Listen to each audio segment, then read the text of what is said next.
place to keep us in chains. By show of hands, who else is sick and tired of the same? 1% trying to keep us small, trying to keep us from getting out. Minimizing the struggles they've caused, saying we're not working hard enough. We really should stop this fighting. Otherwise, we'll miss the fireworks. There won't be any fireworks. And here we go. And welcome everybody to Suck It. I am the great and powerful King of Kings, Prince of all that is awesome. Derek, how are you tonight on this Wednesday, January 27th of the year that is 2021? Whew. It's been a fun week so far. Monday we had a life coach, Tess Vergara, on. Yesterday, Tuesday, we had a hypnotherapist who specializes in LGBTQ and relationships and stuff like that. We're really, recentering ourselves on the main focus of the show, the mental health and what we really have come to know as the show is.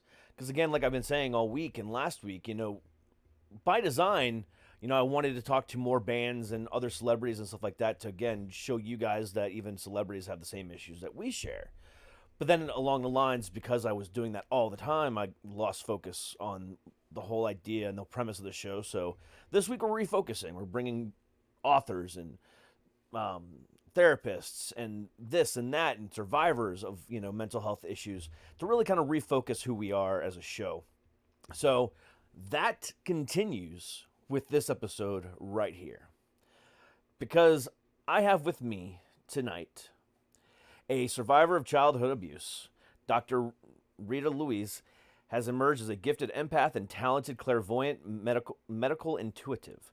She is the naturopathic physician and a founder of the Institute of Applied Energetics that trains students in the art of medical intuition, intuitive counseling, and energy medicine, and former host of Just Energy Radio. And she actually just released a book called The Dysfunctional Dance of the Empath and Narcissist.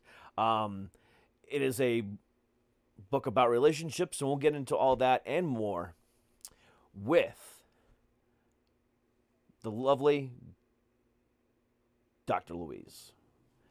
Hey, Dr. Rita, how are you? I'm great. How are you doing, Derek? Doing fantastically, or at least I'm trying to be, or at least I'm faking it enough to where you don't know.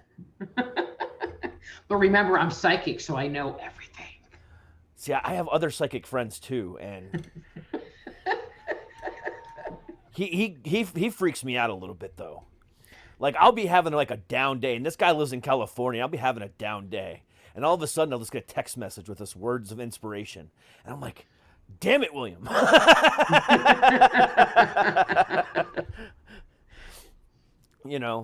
Y'all people scare me. We're just people too.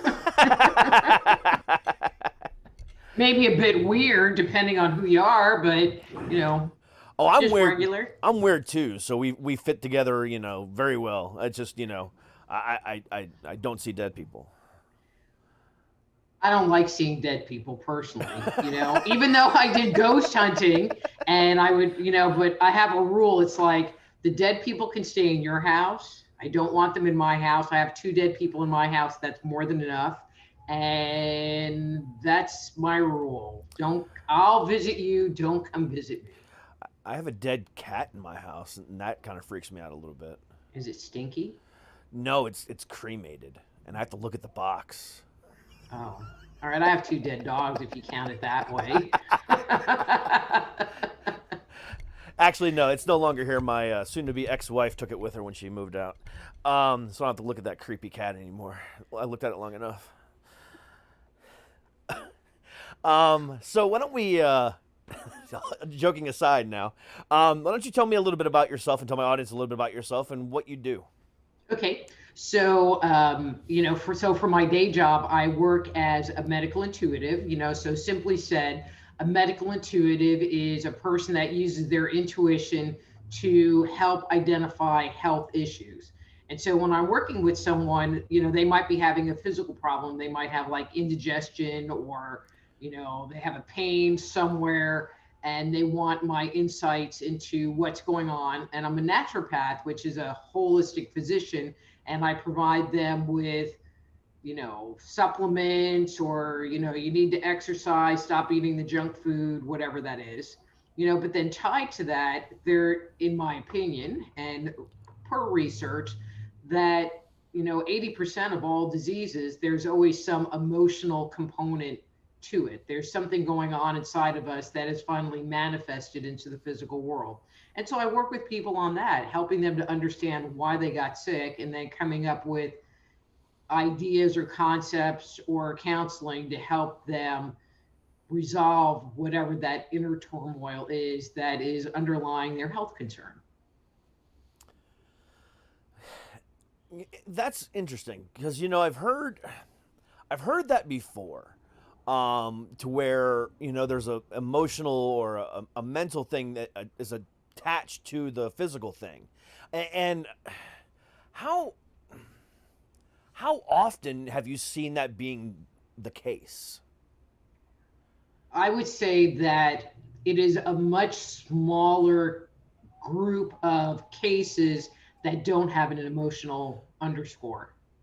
Really? So, every so often I'll work with someone and there's not an emotional piece, but usually it's tied to, they get a virus, because that comes from the world around us. Yeah. There's something that's going on with them. And so even to a certain extent, things that are considered genetic, there's usually something within their psyche that is passed down psychologically, generation to generation, that they too manifest, like gallbladder disease. It is something that, I had a client and she was having gallbladder issues. And so I'm talking about her ability to plan, because we store that energy there.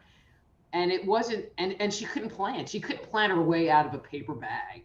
And, so I commented to her about that. And it's not that her gallbladder, that she had lost the ability. She had never been trained in that ability. Turns out neither of her parents had gallbladders. Her uncle didn't have a gallbladder, grandfather didn't have a gallbladder. And apparently they were all bad planners. And so that she was never taught how to plan. So it became a deficiency within her life and within her body. Interesting. Now, again, you're talking more about viruses and those types of things, not like cancer or tumors, right? Right. Cancer or tumors, there's usually some kind of an emotional piece that's going on, and I do add one other piece, because we do live in the 21st century, and that's the concept, and I'm going to say, of neglect. We don't eat right. We don't exercise. We think that having Fruit Loops or Lucky Charms for breakfast is a balanced breakfast. And then we go on to eat fast food for lunch or dinner. And so we're not treating our bodies or caring for our bodies in the way that they need to be taken care of. And so the potentiality of some disease, because now from and we become like immunocompromised. How's that? We're just weak. And so we're not able to hold off what's going on. And so there might be an emotional piece, but it becomes amplified because we don't have any inner strength to combat it. Okay. Did that make sense? No, that makes it makes perfect sense. Because you've got to have some type of fight, and if it's just emotional, that's weighing you down, and you're just gonna give up, and it's gonna get worse and worse and worse and worse. So yeah, Mm-hmm. that makes 100% sense. Well, and I'll use a case that will really kind of exemplify it. They say diabetes runs in a family.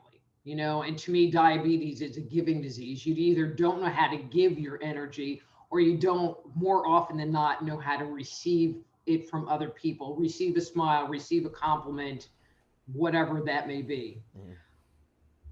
But people that heal that within themselves, there might still be this tendency for diabetes. But then if you eat a bunch of sugar and, are really overweight And those things, the physical pieces, it can make the diabetes come up a lot faster than if you took care of yourself, and it could sit in the background and not actually activate within your body.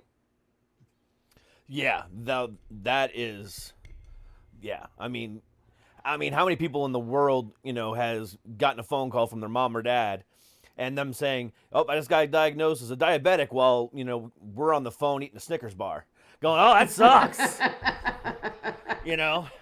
Hate to be you. But no, you're not wrong. And then, we don't learn from those mistakes, and we, continue to do those exact same things. It's the same thing as,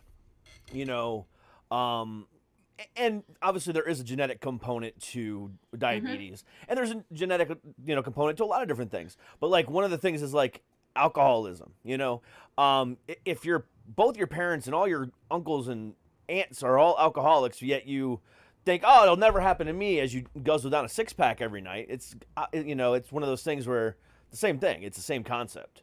We've got to be conscious of what we're doing to ourselves, regardless of anything else. Even if we didn't have that family history, there's still a risk involved, obviously. So it's like, what are you doing to yourself? Pretty much. But it really is with most things. If you really take a step back to behaviors that are not satisfying to you, you hate your job, you're in a crappy relationship, sometimes if you take a step back and go, well, why am I here? And why am I doing this to myself? Why am I engaging in this behavior or in this situation?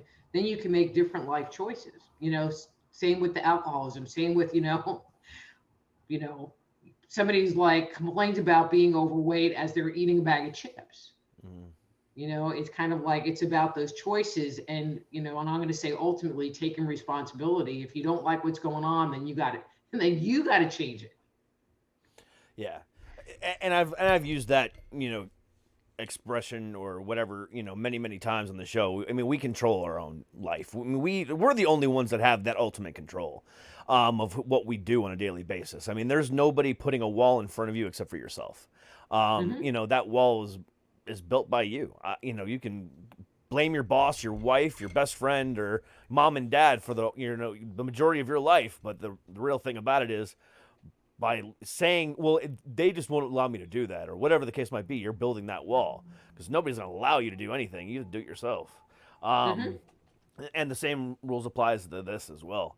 So I want to kind of dive into the idea behind the book. Okay. Because aside from everything else that you do, which is fun and interesting and everything else in the world, and I could have conversations with you about it on hours upon end, the book is actually the reason why I wanted you on, because it relates specifically to what's going on in my life right now. And because I'm going through a divorce, like I just mentioned. And this is actually my second divorce.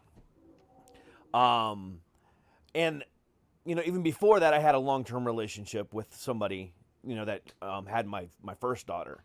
But we were never married. But, like, I've noticed myself, falling into the same traps over and over and over again in relationships. And it's almost like I've dated the same person 8 different times. They were just at a different mind, a different body, and a different name. But it's the exact same person. And I don't recognize that. And for some reason, the negativity and the toxicity of it all attracts me in and pulls me in. And it's like, I'm very masochistic that way. Abuse me mentally. Fuck it. And that's how I feel sometimes. And when I was reading the excerpt from your book and, reading a little bit about it, I'm like, yeah, this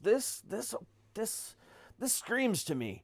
So obviously your intuition about sending me the information about the book was dead on. Good. But no, it really does. It was like, ooh, it it really kind of made me think. It's like, why because this is not happening just to me. It's happened a lot. Why, after we've been hurt, do we seek out that similar type over and over and over again? You know, even though we know the end result, like we think that it's going to be different every time. And that's why when people say, oh, you have a type, it's like, oh, that scares me because I don't want to have that type because that's an abusive type. I don't want any part of that. But then it's like, oh, shit, I do have that type. And again, it's like, but some people don't have that and some people do. But I think it's more inherently possible that more people have that than don't. So, where do I want to go with you? Please, let's go. Well, I just am like, wow, we're on air and we're going to do this. You know, so I'm just going to kind of give you my 2 cents of what I see about you right now. I get the impression that when you get into a relationship, there's a part of you that wants to fix the other person. And so you kind of get sucked into this, I'm going to kind of take care of you or emotionally support you. And that's part of your fix.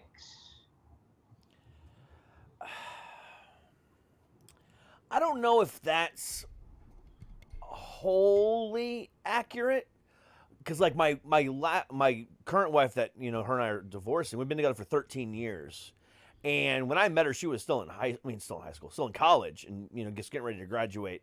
And I don't remember there being anything about her that I needed to fix that kind of drew me into her. But like, it was just... But let me ask you a question. But did you kind of end up supporting her? I think it was more the other way around. Okay. Because when I met her, I was going through my first divorce. And so you were in a broken place at that point in time anyway. Correct. Got it.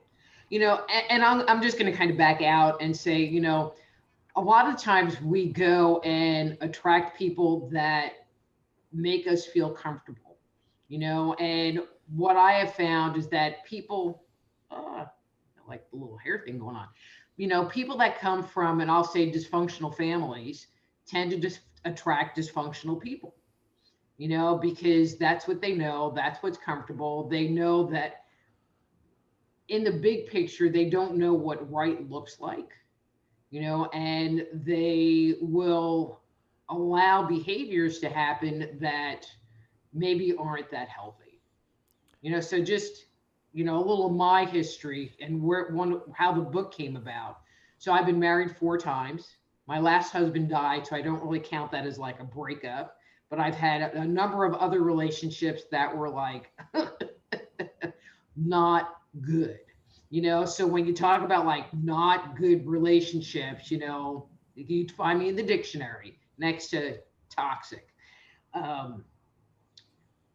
And one of the things that I uncovered was, well, what's going on with me, you know, that I need to change in me to have the relationship work, you know. And so for my own personal story, and people laugh, it's like, it's very challenging for me to speak my mind in a relationship, you know. And so something will happen and I'll just, you know, kind of take it, you know, and then I'll get over it, you know, versus saying, well, you know, that really sucked, or that hurt me, or, you know, you asked me to do this and I really don't want to, you know, and not having boundaries around what I'm interested in or not interested in, you know. And so I'd get in these relationships and it would just be the same thing would happen over and over again, because I didn't establish what I wanted and what I needed in the relationship early on, so that it would just turn into something else,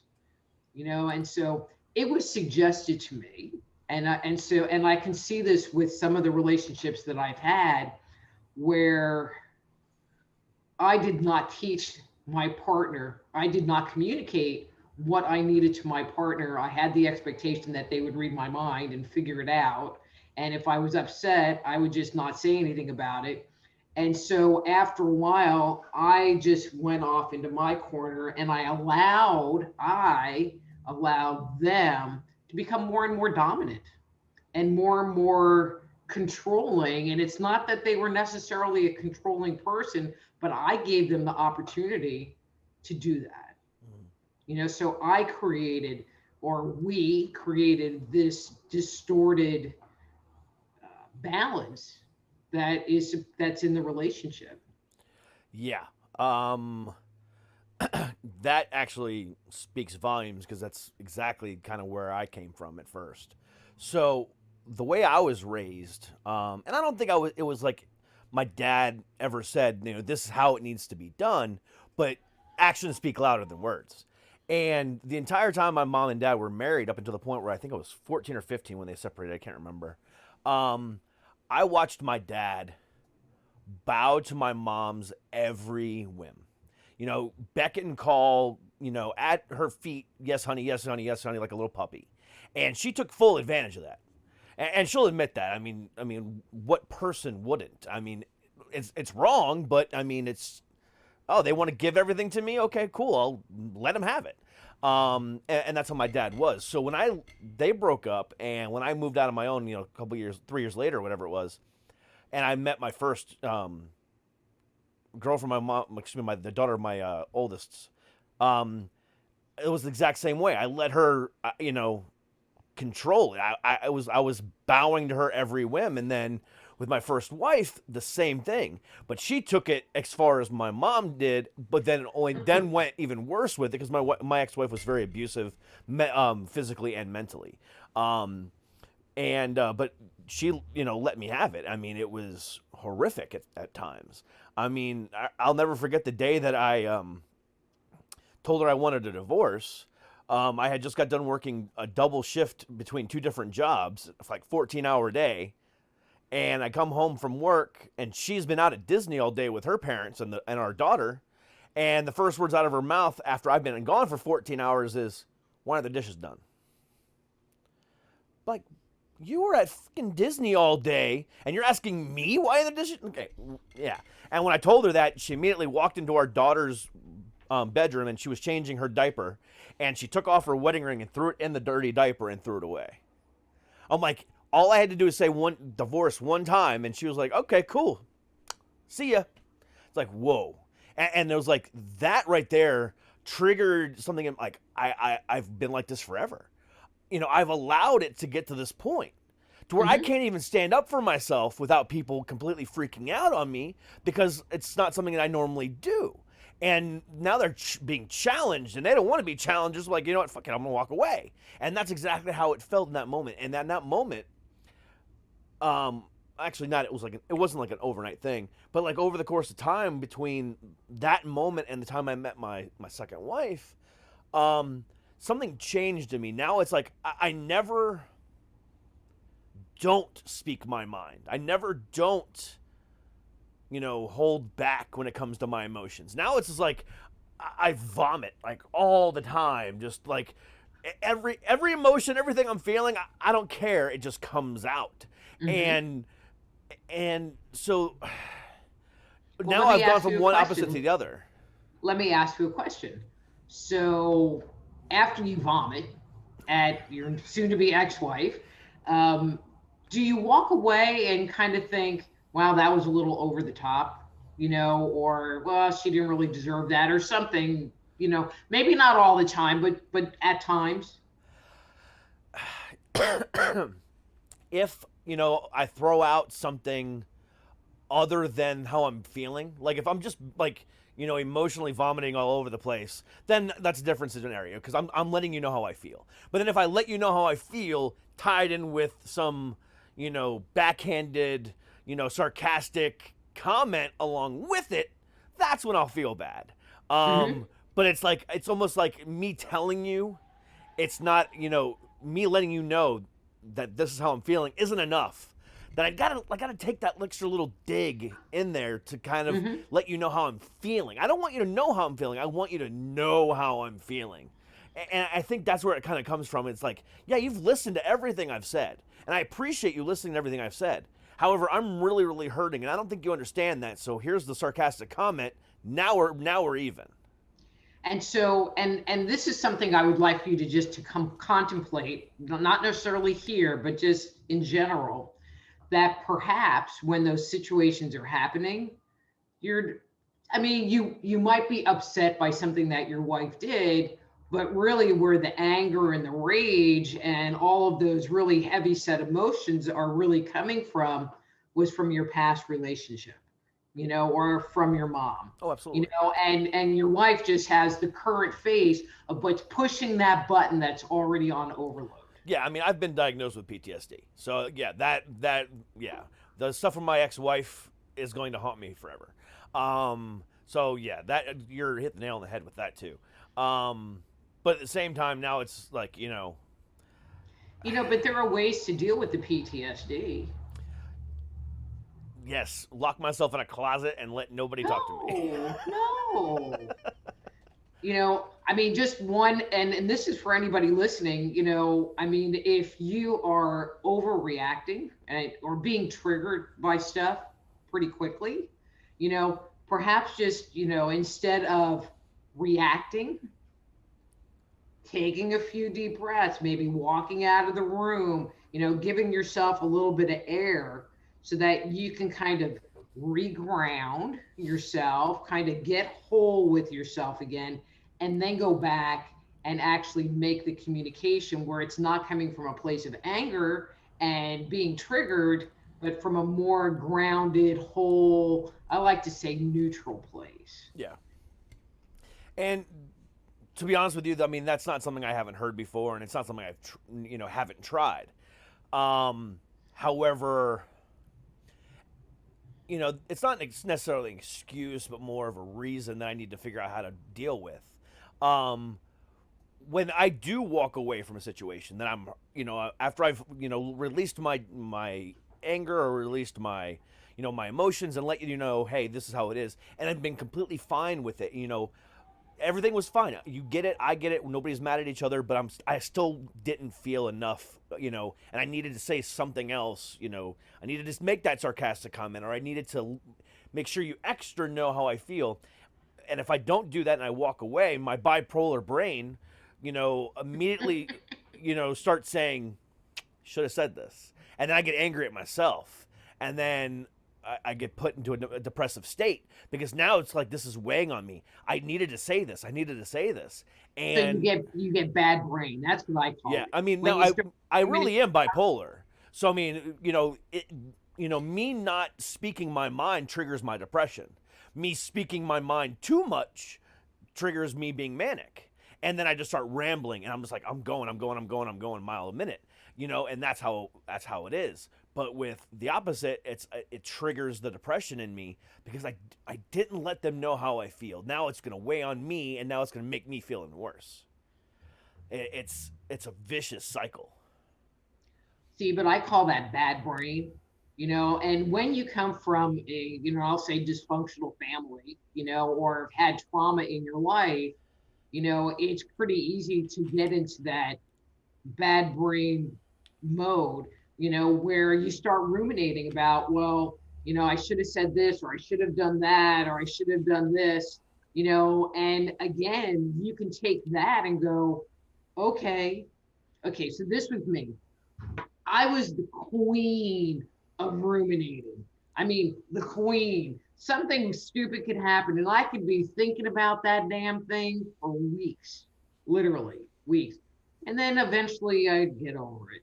And, so now, because I've been working on my own healing journey. So now when I find that I'm in that bad brain place, where I'm in that ruminating place, I go, oh, I'm ruminating.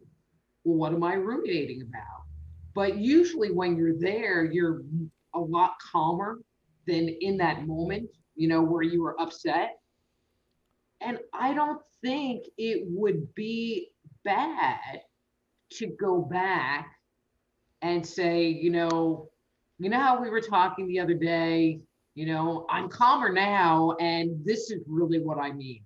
And that's why I'm kind of suggesting that you maybe pull that back and not react in the moment so that you can regroup that mental process and then address it. Because even if you give yourself 24 hours, hell, even if you give yourself 2 hours to calm and mentally think about, well, this is what's really bothering me, it gets rid of the rumination. It gets rid of the bad brain. Trust me. Trust me. Yeah. It does. Yeah.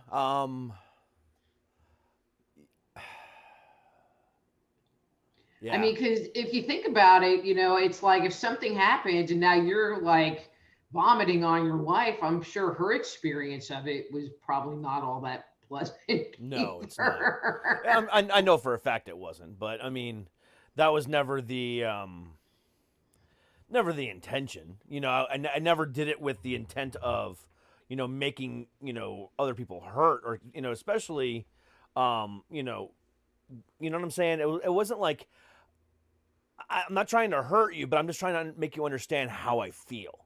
And sometimes it was, I did make a cheap shot in order to get them to feel a certain way. But at the same time, it was never intention to make you feel that I feel a certain way. It was just, I want you to feel how I'm feeling. So I know, I don't believe this is true, but I know you're sensitive to it. So I'm going to say it now, just to get it, take that dig at you. But I'm just kidding, right? But I just want you to understand, and that's kind of how it was. And it was, yeah, it's never very, never very Okay, smart. so this is the Dr. Rita advice. Stop. Stop doing that. Yeah. Because sometimes, all right, so this is what I have found is that sometimes something will happen, and there's not any intention on their part, but it triggers something in us, and now we're hurting and we're like, so the choice is you can just sit there and unload, or you could take a step back and actually have a conversation, because you might find out, well, it's like, well, I only went to take the garbage out, or, I only, that there wasn't any intention on their part. They were trying to do, the best thing for the relationship or whatever it is. And it's like, oh, or they weren't feeling good or whatever their reason for behaving in that way is. And so, so like my boyfriend was sick recently, and so he was sleeping on the sofa. I was up in the bedroom watching TV. And then at some point in time, he just came upstairs, turned the light on, and like gave me this look. Oh, he told me that I could go downstairs. And it was like, well, I was comfortable. But basically he kicked me out of the room. And what I felt like and what lit me up was, well, you're kicking me out of this room. You didn't even ask me. And and I just felt like he wanted to be left alone. And so I ruminated on it for a few days. And, but then finally, because it was making me crazy, because I just was thinking about it and thinking about it and thinking about it, I said, hey, can we talk about what was going on? And so I didn't realize just how sick he felt. And, and apparently he was really nauseous and, he thought he had COVID. And so then he was all worried that he thought he had COVID and, but now I understand, like when he gets sick, because I've never seen him sick like this. If he's that level of sick, that he just wants to be left alone. And I just need to acknowledge that that's what he needs in that moment, is to be left alone. And I shouldn't take offense that he was kind of being a jerk to me. Yeah. Because that's just where he's at.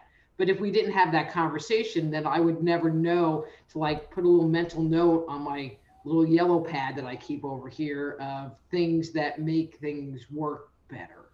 How's that? Yeah. See, I'm the complete opposite. So for any future women in my life, know that when I'm sick, I expect to be babied. I want all the attention. Bring me soup, feed it to me, and then pat me on the head and call me a good boy. That's what I need when I am sick. Well, to be honest with you, I think that's what he really needed. To be honest with you. Yeah. But he wasn't very, he didn't communicate it. And if I had, so I'm half Jewish, so I totally got the Jewish mother thing going on. So if I knew he was that sick, man, I would have been like, I would have been bringing him soup and fluffing his pillow and tucking him in the bed. And what channel do you want on the TV set? But yeah, he didn't like give me that opportunity to take care of him. See, Because he pissed me off. all men regress to being a 5-year-old boy when they get sick. I think that's a common thing that happens to every man. We immediately regress to being 5 years old again. All right, so we're going to talk more about the relationships in the book here in a second. But I'm going to take a quick break, and we will be right back. All right, so tonight's episode is brought to you by Loot Crate. Loot Crate is a monthly or quarterly, there it's called, quarterly box that allows you to get the greatest quality nerd gear that you could possibly ever want. Whether it's a Harry Potter box, whether it's an anime box, whether it's a Marvel or Deadpool or WWE crate, Loot Crate has the best in there. The box I got this month was a shirt, a little accessory tray, a sticker, a giant coffee mug. It was fantastic, and you can't go wrong. There's little as like $30 a month, or $30 every 3 months. And with my promo code SuckItPodcast, you get 15% off of that. So go to lootcrate.com or click the link in the description of this video or bio, and go there and use code SuckItPodcast for 15% off your first box. Trust me, Loot Crate, best nerd gear out there. And now we are back. All right. Back. I had to pay some bills. All right. So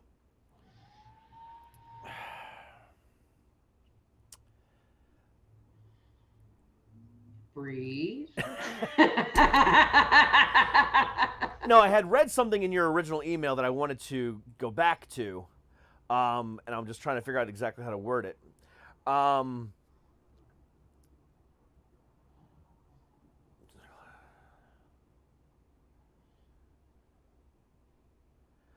So back to what I originally had said, when we constantly are trying to find someone to quote unquote make us happy or be happy with or whatever, even though nobody chooses happiness in somebody else. You have to choose happiness within yourself.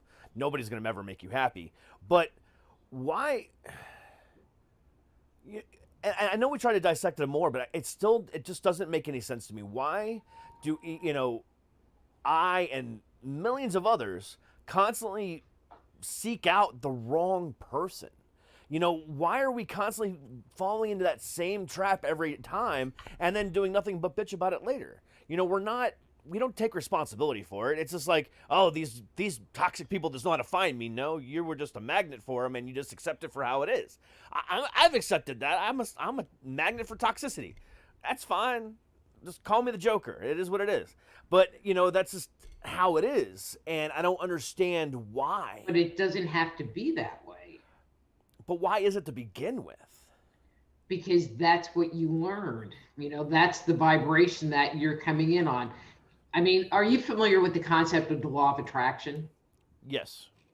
Okay, so I'm going to use that as kind of the framework. So based on the law of attraction, you attract, whatever energy you put out there. So if your internal energy is kind of broken or dysfunctional, then that's where you're going to attract back. I learned two things. The two biggest things that I learned in my healing journey is it's my responsibility to make me happy. So if I'm not happy, then I need to change what's going on, which may include ending a relationship. Yes. And then the second thing is that I have a choice, and I can choose to be with you or not, accept this from you or not, and so I think that there's a woman, she does a lot of videos on YouTube, Lisa Romano, and she made this one statement, and I thought it was, I don't want to say prophetic because it wasn't, but really nailed the head on it, was that it's not that people only attract toxic people to them. It's that they let them stay longer. Because if you were healthier on the inside, you'd be like, adios, amigo. You know, um, it's like, because a lot of the times it's like you'll allow bad behavior and just blow it off, or write it off or make an excuse for them, of their bad behavior. But a lot of times it's like, what we're really wanting is we want to be loved. We want to receive approval. We don't want to be alone, so there's motivation deeper within us, which is the part that needs to be healed, so that we're not constantly looking for someone else to fill that void within us, because that void is what we're sending out there. I had a girlfriend years ago who was looking for a relationship, and was married once. I mean, that was 15 years before, and so we were kind of working kind of a law of attraction thing. And I said, well, what do you want in a relationship? And she was like, breathing. And I'm like, okay. And so she really wasn't clear about what she needed and what she needed to receive from this other person, and so she would be open to really any crappy person that would pay attention to her. And, that was my big thing. It's like, oh, well, they're paying attention to me. They like me. It didn't matter that whether I liked them or not, or whether I thought they were kind of sleazy or whatever the thing was, they liked me. And that's really all that mattered. That's a bad place to be in. Yeah. At the same time, though,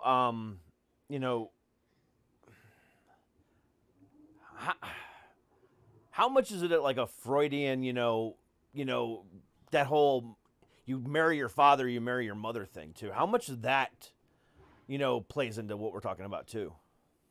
But see, again, it's like, it's what you're used to. It's what you're comfortable with. It really takes kind of a lot of balls to sit there and go, I don't want this anymore. I want it to be different. I want to have a different experience.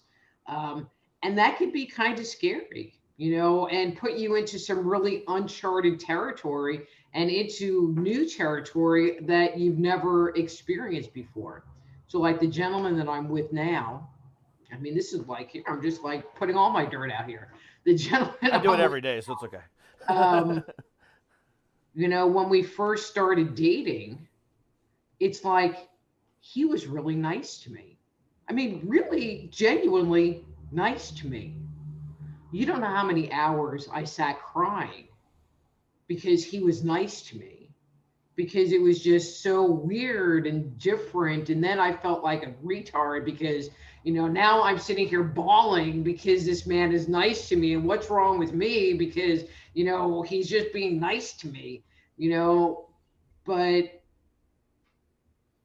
you have to, there's an energy that just kind of can keep you locked in place, and figuring out what that is and where you're at, and that's some of the stuff that I talk about, in the book, is that it opens up and talks about early childhood wounding and really goes through different things that create impact on the developing psyche, your position in the family, whether you were the golden child or the scapegoat, whether you had attachment issues with your parents, whether there was some kind of abuse going on, which includes neglect, so your parents might not yell at you, but they might not pay any attention to you or really act like they care about whether you live or die. They just like give you some food and clothes and, have a good life. Play a significant role. And the book opens up with really kind of taking an inventory of, this is where I'm coming from. And it's from this viewpoint that I'm looking at the world, but that's also the energy I'm sending out to the universe, because that's who I am. I'm broken, I'm dysfunctional, I'm worthless, I'm invisible, Yeah. I'm powerless, whatever that is. And you see people will go and attract to that because they're creating the balance of that deficient part. So if you're powerless, you're going to attract someone who is overpowerful because it's trying to make a whole. It's trying to make 100. Yeah. So I've one of my friends was in a similar situation as you, but kind of like the opposite. He was the nice guy, and he got with someone who was broken inside. Whatever you want to, however you want to classify it. And you know, came out of abusive relationship, like multiple abusive relationships, had all these issues, and he was just like the nice guy all the time. And she would actually get mad at him and actually make snarky comments to him just to get him to get mad at her so that she at least felt comfortable again. Like she didn't feel comfortable with the niceness at all, like you were just describing. But she actually took it a step further and actually tried to make him angry so she would get yelled at so she would feel more comfortable. It's like, I love you so much, but just punch me, yell at me, kick me, something. And that's how she kind of wanted it. It was like, and that was like, and it freaked him out. But, they eventually got therapy and they went to therapy together and they worked through it. And now they're happily married and things are fine. But at the first, it was just like, I watched it like actually happen or apologize about it. But it was like, whoa, that's, odd. It was just, but again, it's something that it's a learned behavior. And if we don't get what regardless of whether it's toxic or not, if we don't get it, we almost command it. And see, that's a great story, of somebody actually taking it to that point. And I'm really happy that, they got some counseling and are working through it.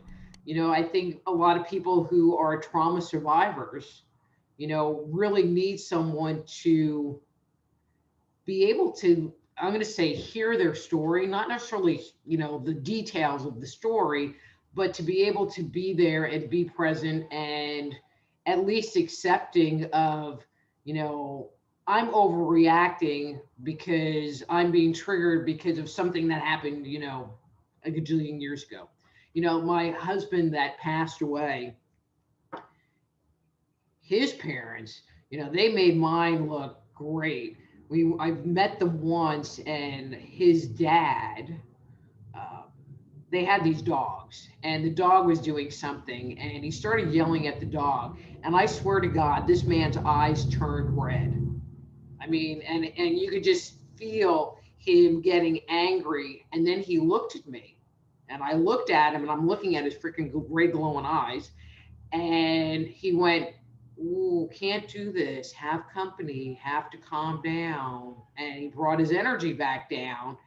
And in my brain, I'm thinking, oh my God, he was only like on a 3 or a 4, and this man could go to a 10. And that was the man who would beat my husband when he was a kid. And so he and I could relate because we both came from that place.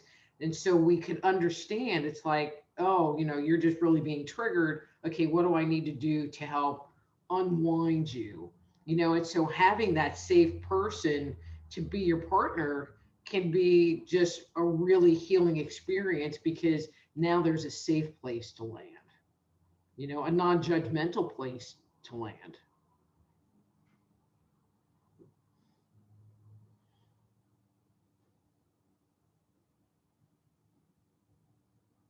Okay, I'm not hearing you. Oh, that was my fault. I muted myself to cough, and I just forgot to unmute myself. I guess, I guess what it comes down to is even after, I'm almost 40 years old, after everything I've been through, it's like I still don't understand relationships. I don't understand how it works, and it's a constant battle within myself. Am I doing this right? Am I doing this wrong? Am I doing too much? Am I doing too little? And it's just a constant back and forth. And I don't even know what's right and what's wrong anymore. And it's almost like it's just like, okay, whatever happens, happens. I'm just going to make jokes about it anyway. So and that's how I am. And I just, it's gotten to the point where I for lack of a better term, we're just like, fuck it. That's how I feel, and I don't like that feeling. And I'm going to say this in a very loving way, but I mean, have you thought about doing counseling? Have you done counseling? I do counseling. I mean, and not all counselors are alike. I mean, there are ones that work specifically with PTSD people. Yeah, mine really specifically help. works with mine. I was able to find somebody that deals with people that are bipolar and like PTSD can combine. So like they have that specialty. So yeah. So I was able to luckily find somebody like that, and they put up with me more than they should because it's she just constantly is like, Derek, answer the damn question. I'm trying to talk to you. What? And I'm too busy making sarcastic remarks because my brain does not like to, and this conversation's been proof of that too because I've done it 10 different times. When I'm in the middle of a serious conversation, I don't like being serious. I cannot do it because I know that if it gets too deep and too dark, I'm going to go into a depression. So it's like, okay, how do I avoid this? Okay, so it's going to be nice and steady, serious, and sarcasm. And that's what I do the entire time. And I can never stay serious for longer than a 5 to 10 minute period of time or I'm going to go absolutely insane. And that doesn't change when I'm in a therapy session either. On Sunday nights when I talk to this lady, it's like I can't go 5 minutes without making some type of sarcastic joke. And it's but bothersome. perhaps, something that you can talk with her about is what you can do when you go down the rabbit hole to help bring you back out of the rabbit hole, so that you can learn, because it is a learning process. It's a changing of behavior. It's creating new neural pathways where you can learn that if I'm having a serious conversation and I start going down the rabbit hole, I have tools to get me back out. And maybe I won't go so far down into it, because that's your scared place. I'm going to go there, so what can I do so I don't go there? Or if I go there, what can I do to get me back out? Because I feel like once you're comfortable that you can get yourself out of that bad place, that you'll be more open to opening up and having that experience or exploring the tougher parts that are in there. Yeah, it's almost like I think you said it best, but I'll say it my way. It's almost like I just don't even want to face the trauma. I don't want it. I don't want to talk about it at all. I know it's there, and it's eventually going to come out. But I'm going to make every effort possible to be sarcastic about it in the process because that's the only way I know how to deal with it. I mean, the only way I know how to deal with my trauma at all is to make fun of it and be self-deprecating with it. Like talking about it and trying to actually heal it, count me out. But let me make fun of myself about it. I'm all about all day long because it's funny to me. Hey, have you ever tried that EMDR, that light thing? No, what's that? So it's a light bar. It helps to balance out the brain and helps to desensitize you to different things. And at first I thought it was like really stupid. Okay. But, because you're just like following this light back and forth. And actually, I didn't even do the light because I found that annoying. And they did tones in my ears. And, but I think it really helped, and basically you would go to a traumatic memory or to an experience. And then it would you'd kind of like follow, like, okay, so I'm here. And then the next thing you know, you'd be somewhere else. And then the next thing you knew, you'd be somewhere else. And the next, and so one, you really didn't talk other than to say, well, this is where I'm at now, kind of thing. But I really think that it helped, so that might be something. And if, that's in the tool bag, so when I was doing that, so I have mommy issues too.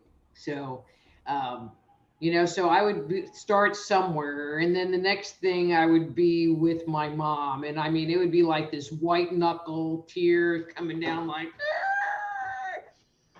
And then several times during these sessions, the next image is I would be in hell. Like, oh yay, I'm in hell. Except you know what the really scariest part of all of that was? What's up? That being in hell was better than being in the room with my mom.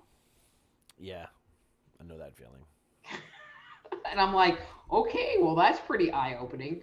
But that's something you might suggest or look into, because I'm sure your therapist is familiar with that, because it is a fast-growing area of therapy in that field. And it doesn't require you to talk, because it just goes and works with the subconscious brain.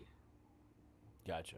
I'll have to look into that. I'll have to talk to her about that this weekend, because that's interesting. Because while for my career and for my my stand-up comedy and stuff like that, everything I'm saying is very, very beneficial. But the moment I bring it to my personal world, that's when it starts taking a toll. And it's like I'm almost 40 years old, and it's like I can't keep doing this. But at the same time, I don't know how to stop, and again, I'm seeing therapists, and I'm still seeing one, and it's like, not even with them, I still combat it. I'm still combative about it. But, that might be a great conversation to have, is what that is. Or, like my therapist has me do journaling, so I've got like books, and then that would be the question. It's like, so what makes you be so combative every time, and just kind of go through questions and go through scenarios to kind of shine some light on what's going on, Yeah. And maybe I need to do that and have more of those conversations, because I know I frustrate her when we get deep and I can't talk. Because obviously there's some definite deep-seated issues there. And, again, I want to fix it. It's just it's obviously really hard. Well, and sometimes the issues are so old. I know for me, some of the biggest trauma that I experienced was between the ages of 1 and 3. Okay. And so that's pretty vulnerable, and so there are these body experiences, and these feelings that you have, but to sit there and have a memory tied to it, nothing, to have words tied to it, maybe not so much. The adult mind can observe it and go, oh, well, this is what you're seeing. But from the person in that situation, I got nothing. I'm sure it's a telemarketer, because that's all I get is telemarketer phone calls.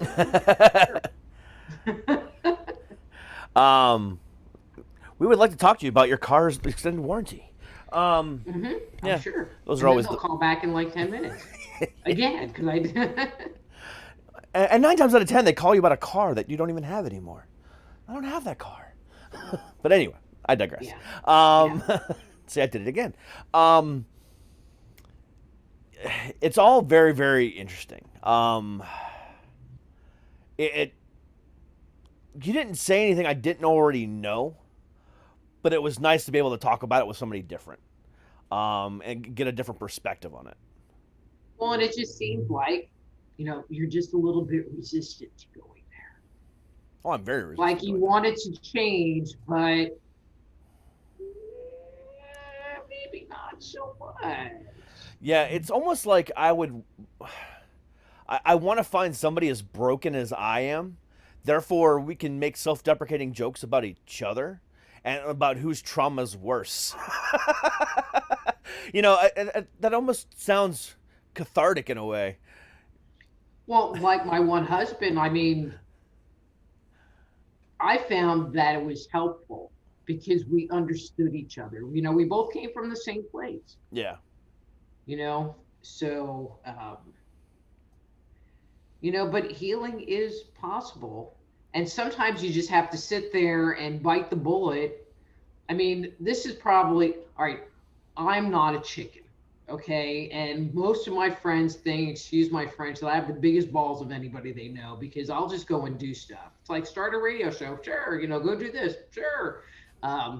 This is probably the hardest thing I've ever done in my life, is to go through this inner healing journey.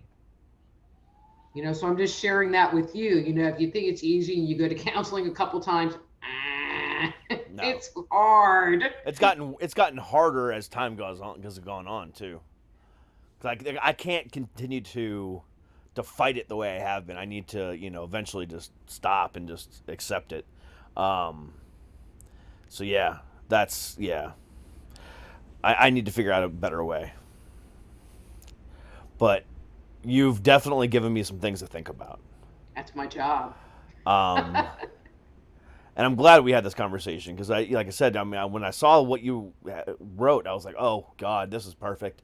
All the other stuff is, like I said, it's extremely interesting, and I would really nope, the relationship stuff. This is what I got to talk about.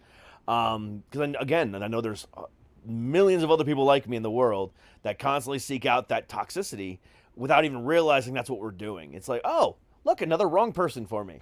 Let me just go say hi. Well, and the sad part is that you don't even know they're the wrong person until a couple of years later, a few years later, and then it's like, oh my God, what was I thinking? I did it again. Yeah, pretty much. At this point now, it's like, finding a relationship in my world is like going to your local BDSM club, finding the prettiest mistress there, letting her spank you and say, thank you, ma'am, may I have another? That's what relationships feel like to me now. Just constantly getting spanked by the pretty lady and just saying, thank you, do it again. Well, then maybe it's time for you to just take a relationship break and work on you. Ooh, I got very quiet. The sarcasm in me wants to say, what's the fun in that? Because then I lose the power of joke writing. Because then I'd be like, I'm alone all the time, and I'd be, it's never okay for me to be alone. Do not leave me alone for long periods of time. Bad things happen. Well, sometimes when there are those things that create a lot of fear in us are the things that need to be addressed first. Sorry. Why do you got to keep making valid points? Because I'm good at it. I joke, but I'm like legitimately dying inside going, damn, this lady's so freaking right. That's okay. It's like when your mic didn't come up before, I thought you were crying. So... No, I just coughed and forgot to unmute myself. But no, seriously, it's like I'm right now. I'm like literally going, oh my God, and it's like, okay, I can't be sad, but you are 100% right, and I know you're right, and I would say that you're right, but I won't fight me tooth and nail every step of the way. Yeah, I will 100% fight you tooth and nail 100% of the way. It's like I don't know. I will find a way to be right myself. You're supposed to be wrong. And that's how it is for me, and I hate that about myself. But I do need to make a change, and I do need to find the light at the end of that tunnel, because that tunnel, it's not working for you. No, not. Clearly it's not working for you, and so and the only person you can change is you. I gotta reach that light. I know it's there. I can't see it right now, but I know it's there. Damn, I wish I had a flashlight in here. I've got about 10 different lights on me right now, and I still can't see the light, But no, in all reality, it's like, you gave me a lot to think about and a lot to go back to my therapist with on Sunday, which I will. I'm like, hey, look, this lady said this. Let's go ahead and talk about this. Maybe this will work. Because at this point, I'm willing to try anything, because I don't want to be like this. I do want to make an active change. It's just about how is it going to make sure? How do I make sure that it still fits my personality? Mm-hmm. Because I in the reality of it all, I don't want. Truth be told, let's be real here. I like being able to have that sarcasm come out of nowhere and just to break tension in the room, because especially when it won't get rid of it. Exactly. So but I guess that's part of the thing. Like, if I heal myself, I'm gonna stop being, the funny guy that I am, because I won't have anything funny to say anymore. Now I'll be boring. Now I'm gonna be boring. You boring, dude. Okay, so I went in weird. I came out weird, except smarter in this area. Yeah. I'm going in weird, and I don't know any other way. Weird'll still stay there. You know what I mean? I hope so. I mean, I went in, kind of blunt with, when I'm talking to people, still blunt. Yeah. I just like me more. Yeah, I don't like who I am. And see, that's the part that needs to get worked on. I mean, there's aspects of myself that I really, truly enjoy, but at the end of the day, it's like, you suck. Mm-hmm. Just go to bed. There's no reason for you to be breathing right now. Just go to bed. Okay, whatever. Okay, so you should take this little clip right here and play it for your therapist. Oh, I know she watches the show. Oh. Because she critiques everything I do on this show. Like, she'll be like, Derek, now why did you say that? Derek, what did you say? And why did you do that? Derek. Like, it was fake. No, we both know right now it's not fake. She's like, she knows where the jokes stop and the realism begins, regardless of the tone in my voice. Mm-hmm. She's like, nope, I know how real that was. No, you don't. Yeah, I was just Shut kidding. up. I was just kidding. But it's true. It's like, damn. But no, seriously, again, Dr. Rita, thank you so much. You've given me a lot to think about, and I'm sure you've given the thousands that listen to this show a lot to think about too, because I'm sure some of them suffer the exact same things. It's knowing where the issue is and how, and getting the courage to fix it, but you've got to have those components, otherwise it's never going to happen.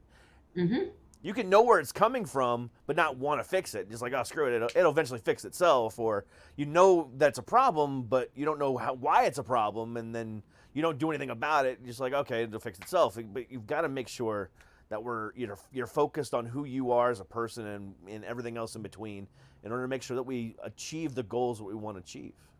Exactly. So you want to tell everybody where they can find your book and where they can find more information about you? Sure. So they can find everything about Dr. Rita Louise at soulhealer.com, SOULHEALER, soulhealer.com. You can get the Dysfunctional Dance of the Empath and Narcissist on my webpage, soulhealer.com, as well as any of my other books. Anything you buy from my webpage, because I do charge shipping, comes autographed, but that's priceless. But it's also available on Amazon.com, Barnes & Noble. It's available in a Kindle Nookie format, whatever. But on my website, there's also a bunch of articles and videos. Since we're talking about this topic, I've just started a article series on healing trauma, healing PTSD, basically. It started a couple of weeks ago, and so if you sign up for my newsletter, you'll get the new mailings, but there's also links to everything that's from the series that it's come out. So if you missed an article, you can always go back to one of the earlier articles and pick that one up. And so if you go to soulhealer.com and sign up for the newsletter, you will get it automatically in your mailbox. Fantastic. And all the links to all of her stuff that she just mentioned is in the bio of this video and the podcast. So take a look at the description, click those links, and take a look at her and her book. Very fascinating stuff and very helpful stuff.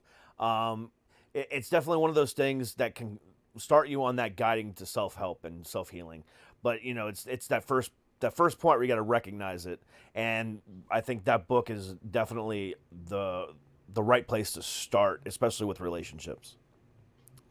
So Yeah. again, Dr. Rita, thank you so much for being here. It was a pleasure and an honor to talk to you. I will be definitely taking this to my therapist this weekend and see what we can start doing, because you're right, and I know you're right, and I just needed to hear it from somebody else to just reaffirm it with myself. So thank you. You're welcome. Thank you. As far as everybody else goes, thank you so much for being here. Please come back tomorrow for more fun and exciting shows on this craziness of a podcast. So guys, stay healthy. I can't talk. Stay healthy, stay happy, and as always, stay heavy. We'll see you guys later. Peace.